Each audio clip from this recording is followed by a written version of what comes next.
Hey, what is yo, and guys, my name is Crunk Cooker, and today we are going to go over 5 top tips to help you on your way to becoming a better Overwatch player.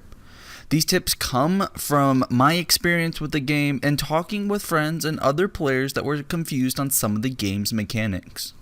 Before we get into any tips, I want to say there is no golden rule that someone can follow to becoming the best player, but there are many resources just like this one aimed to help you stay on the right track.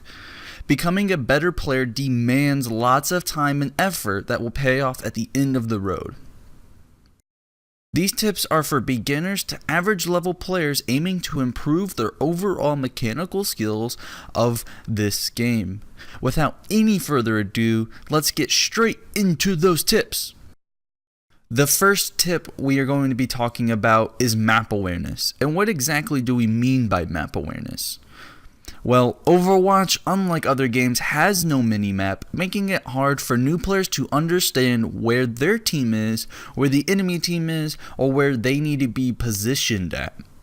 Knowing these couple sub-tips about map awareness can lead to securing of more kills and keeping your teammates alive that much longer to win the team fight. The sub-tips of map awareness are as follows: footsteps, health packs, and points of conflicts. Let's talk about footsteps in the game of Overwatch. Each hero has their own footstep sounds besides Zenyatta and are super loud. So use this to your advantage. Feel free to crank up your headset sound or stereo system. Obviously you don't want to blow out your eardrums, but they are super loud, and some are louder than even gunshots created by other characters in the game. Learning the footsteps of each character can give you map awareness for picking and choosing targets around corners. With footsteps also comes voice lines. Each hero has voice lines for each action done in game. When Reinhardt screams, "Hammer down!" you should know that his ult has been used and is on cooldown for the next team fight. Learning both footsteps and voice lines for major abilities can prepare you for the chaos that is about to be unleashed. Now on to health packs and their locations on each map. Memorizing the location of every health pack is crucial. Not only will you know where to go when you're injured, but you'll also know the hot spots where weakened enemies will likely be traveling to. I recommend spending some time in custom games looking for every health pack you can and finding the fastest route in different positions to those health packs. There are also many resources online to finding health packs on each Overwatch map if that is your thing. Keep in mind there are 2 different types of health packs on every map: the small health packs and the large health packs. Now, what do those exactly mean? Well, first, the small health pack will restore 75 HP to your character and has a respawn timer of 10 seconds. The second is a large health pack that will restore 250 HP and has a respawn timer of 15 seconds. Now, a little note: if a health pack is hacked by Sombra on your team, those health packs cannot be used by enemies. Small health pack's respawn timer is cut down to about 2 seconds, and a large health pack is cut down to about 4 seconds. While it is important to know where to go when hurting for health or going to secure a kill, keep in mind that health packs do not take the role of any healer in Overwatch. Sometimes it is always prioritized to give the larger health packs to your tanks or small health packs to your supports, but again, there is no golden rule. Just make sure everybody on the team is healthy enough to survive a team fight. Now, the final sub-tip for map awareness is learning the points of conflicts on each map. Each game mode in each map will have its own way each team should play. Knowing where points of conflicts are can help you learn more efficient ways to securing or defending an objective. Knowing the points of conflict also helps in positioning yourself going into team fights. The best way I suggest learning these points are playing the game, watching other people play, watching pro players play, or going into custom games and exploring each nook and cranny to see how you can flank and how you can be flanked. You can also do your research on each map, but it's harder to find out there. In tip 2, we are going to be talking about team awareness. Locating and sticking to your team helps in supporting each other, focusing on enemy targets, and ultimately can change the course of any game. We will be going over locating your tanks, your supports, your DPSs, and how you should be watching your team's behavior.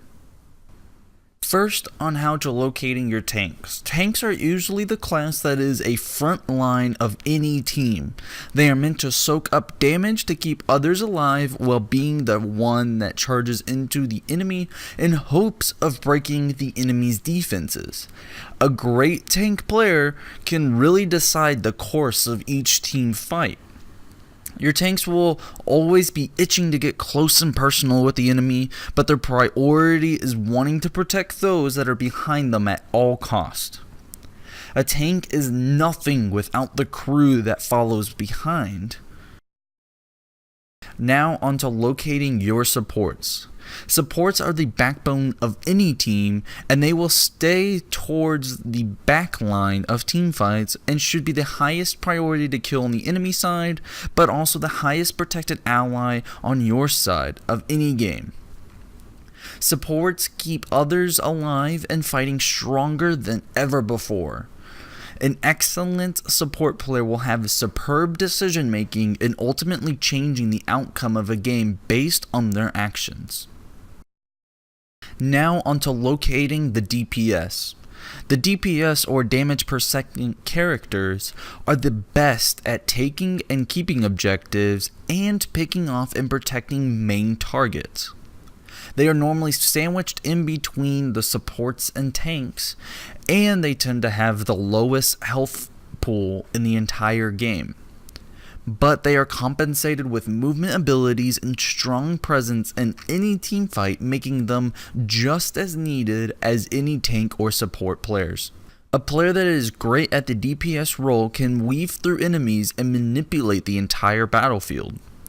When fighting an excellent DPS enemy, it is important to counter hero and focus on them instead of an average support or tank player. Eliminating the DPS can force the enemy into positioning themselves where they may not be ready to fight. Having the enemy without their star DPS player can make it confusing for the next team fight that happens after the death of their DPS, opening the rest of your team to clean the floor for a quick victory. Now that we know where our and the enemy tanks, supports, and DPSs are located, let's get into talking about watching how your teammates behave. Playing to the strengths of your team is the key to playing as a team. When team fights occur, watch where your supports go, watch where your tanks go, and watch where your DPSs go, and ask yourself some few key questions depending on your role. Are they sticking together? Are they splitting away? Who are they focusing on the enemy team? Is it a support character? Is it a DPS character? Or is it a tank character? What path are they taking to get to the objective?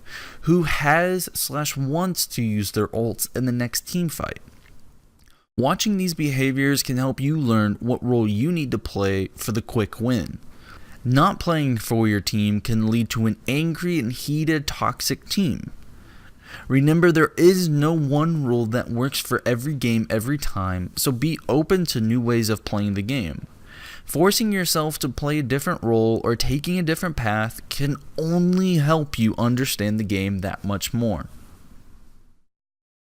Tip 3 is all about playing the meta, and this is going to be controversial because the meta is never the same, and it's going to be hard to give suggestions for future metas from experience with past metas. Now, some people are saying, well, what is playing the meta? And playing the meta refers to playing/using only the strongest strategies currently in the game and are many times created by very high level players of the game. Learning the current meta of Overwatch can help you learn mathematical, strong characters, but remember, stats on paper sometimes change due to the reality limitations. So always playing only the best characters of the current meta can lead to problems in the future and not understanding the game's full potential. My recommendation for playing meta is to learn 2 out of the 3 classes, that's tank, supports, or DPSs, then pick your characters from those classes. At least 3, maybe 2, maybe 4, whatever you feel like doing. I came up with this idea because it stems from the fact that at least one character in each class will be strong enough to play in the current meta while still having a blast with the character. For example, if you want to play DPS/tank roles and Tracer falls out of the meta but Roadhog goes into the meta, you still have your skills from previous games without having to relearn a whole new character and a whole new meta. You will see a big improvement once you have 2 classes that you are learning from and not just one character of the entire game. Remember, Overwatch is a game where you can switch heroes, so there's really no point in not learning most of the roster. Not only does it help your team too, but it will also develop a playing style versus one character. The golden rule when it comes to meta is it is less fun to play the meta, but you win more games, whereas not playing meta is more fun, but you lose less games. So it's kind of a reward / risk / time versus fun. And it's really all up to the player. I assume if you're watching this video, you want to get better. And if you want to get better, you most likely are going to be playing the meta. In tip 4, we are going to be talking about knowing each hero's strengths and weaknesses. Knowing each hero's strengths and weaknesses only helps you in every possible moment while playing Overwatch. I can't stress this enough. So spend time in custom games going over possible combinations that each character can pull off when things go south. It also helps to do some research on who is strong against and who's weak against each hero. There are plenty of websites out there that have done all of this research for you, but it is always nice to know the counters of other heroes. Overwatch is a game that allows you to switch heroes and classes in order to counterplay your enemies. For example, if I was playing Bastion and the enemies had picked Genji to counter me and they were successful, I may want to start thinking about switching to another hero that can deal with not only Genji, but throw the enemy team for a loop. Maybe somebody like Winston. Knowing each hero's strengths and weaknesses also means to understand your personal strengths and weaknesses as a player. There will be specific heroes or funky days where you can't play to your full potential, and it's important to understand those moments. You can always swap with another player on your team, either the hero or an entire role, so take advantage of that before your enemy does. Some games you are not going to be at the best you know you are, and that is totally normal. No harm, no foul. But if you feel like you are letting the entire team down in the tank, DPS, or support roles, ask someone to switch roles. Doing this can throw the opponent's current plan out the window, leaving your team for a free victory. Really, it is easy. Just communicate to your team. Here in tip 5, we are going to be going over little facts that cannot be forgotten in this video, and are tips I found out personally that most players don't even truly know about. First of the little facts, let's go over the difference between health, armor, and shields in the game of Overwatch. We all know having health is important in Overwatch because if you don't have it, you are dead, and that helps no one. But for real, in the game of Overwatch, there are 3 types of health that make up your HP. There is health, armor, and shields. Health is the most standard form and is indicated by the white bars on your HP and contains no special characteristic. Health can't be replenished by itself, it needs to be healed back up to full by a support healer or health packs, besides Mercy, whose passive states that she can regen health. Armor itself has two forms. One is called innate armor, shown in yellow bars, and temporary armor, shown in orange bars. Both forms of armor will block 5 HP damage per every 10 HP damage or more dealt, or will block half HP damage per any damage under 10 HP.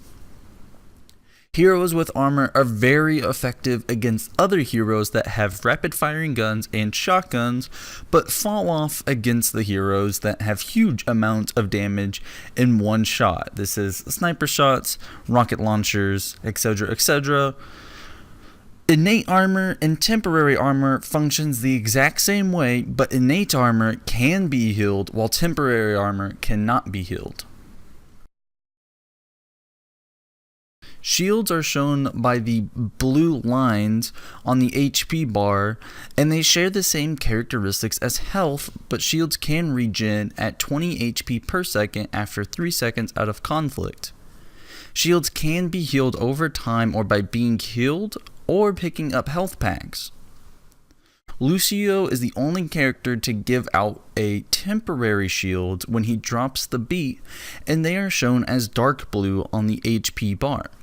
They work exactly the same as health, but decay and cannot be healed by any means. While we're on the topic, we should also talk about barriers. Though they do not affect a player's HP bar, they are important to Overwatch game. Winston, Reinhardt, Orisa, and Symmetra can provide these barriers that soak up a certain amount of damage before being destroyed. Zarya can momentarily provide both her and her teammates with a different type of barrier that when attacked soak up damage and increase the energy level of her cannon.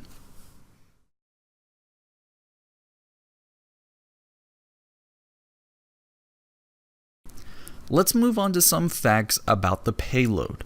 While doing some research, I mentioned my findings to some players and friends, and they didn't know that this existed about the payload. But the payload will heal the attacking team at a rate of 10 HP per second. This is crazy when you think about it. This can help you stay alive when no health packs or healers are around to get you back to full HP, and they can also top off your enemy when you aren't around and they have no healers. Another fact is that the more people on the payload increases the speed at which the payload moves, which we all kind of knew, but we didn't know that that speed was capped at 3 people within the range of the payload. The numbers are as follows: 1 person equals 100% speed, 2 people equals 116.5% speed when compared to 1 person, and 3 people on the payload equals a 133% speed when compared to 1 person. Knowing these numbers really changed how I and my teammates looked at the payload matches and was a helping deciding factor on a win or loss for your team. We had a lot of people flanking the enemies and getting on the payload, and if you're fighting somebody on the payload, that 10 HP per second can really be the deciding factor on your win or loss. The next factor we're going to be going over is fighting for the overtime. Now, some people don't know exactly what the overtime is. Well, to that I say overtime happens when the attacking or the losing team touches the objective when the normal timer runs out. Overtime gives the current losing team a chance to fight that final push to see if they deserve the win. Far too many times have I seen players save their own lives over fighting into the whole team and fighting to keep the overtime clock running. Fighting for a chance to win the game is far more rewarding and important to the entire team than your death counter. Surviving even for 2 seconds can give your team enough time for you to push the objective one last time. The final but yet most important tip of this video, in my opinion, is changing your sensitivity. Having a sensitivity that you can control and understand will have a vast difference on how you play the game of Overwatch. First off, everyone has a different personal sensitivity based on each person's reactions time and expectation of how the game is playing. It's hard to give anyone the perfect sensitivity to follow, and there are many resources out there that I recommend that explain sensitivity in an advanced fashion that this video will not cover. But we're going to go over some tips and some pointers to finding your sensitivity.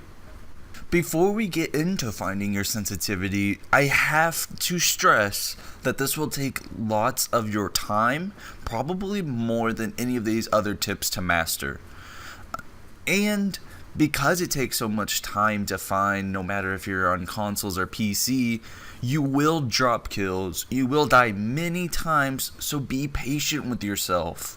Once you find the perfect sensitivity for the game, you will feel smoother and better than ever before, and that is a promise I guarantee. When finding your sensitivity, I recommend a lower sensitivity to start off with. This will help you bring an easier, more concise and precise aim for each of your characters that you play. When playing on a super high sensitivity starting out, the game tends to be uncontrollable and unforgiving at long distances, but the risk reward, it can help you in tighter areas of the map, so you have to pick and choose. Keep in mind that heroes are meant to have fast movements, while others are meant to barely turn on the battlefield. In the game of Overwatch, you can change each hero's sensitivity individually, allowing you to have lower or higher sensitivity for each character. For example, most players that play heroes like Genji or Pharah will tend to have a higher level of sensitivity to help balance out the faster movements of those heroes. The golden rule I use when other players ask me and that I follow myself is, if you feel limited by your sensitivity around corners and tight spaces, you need to up your sensitivity. If you are having problems aiming accurately at long distances, you need to lower your sensitivity. Do note that if you truly want to achieve a higher level of playing Overwatch, understanding your sensitivity is key. You will also want to force yourself to up your sensitivity every couple days to weeks, whatever you feel comfortable with, to get that fast movement but consistency shots at long distance. Again, there are many resources that talk in depth about sensitivity both for PCs and consoles, and I recommend, especially if you want to be a higher level player, to look at those, study those, understand those. This will take lots of time, more than any tip on here, probably all combined, I would say. So be patient with yourself. This is a frustrating thing to overcome, but once you do, you will feel so satisfied in how you play Overwatch. Sadly, that is it for this video, but I do hope you guys enjoyed, and thank you so much for watching. If you do enjoy, make sure you hit the like and subscribe button, and if your friends or grandma have questions about Overwatch, make sure you share this video with them. It helps them, helps you, helps me. We're a helping community.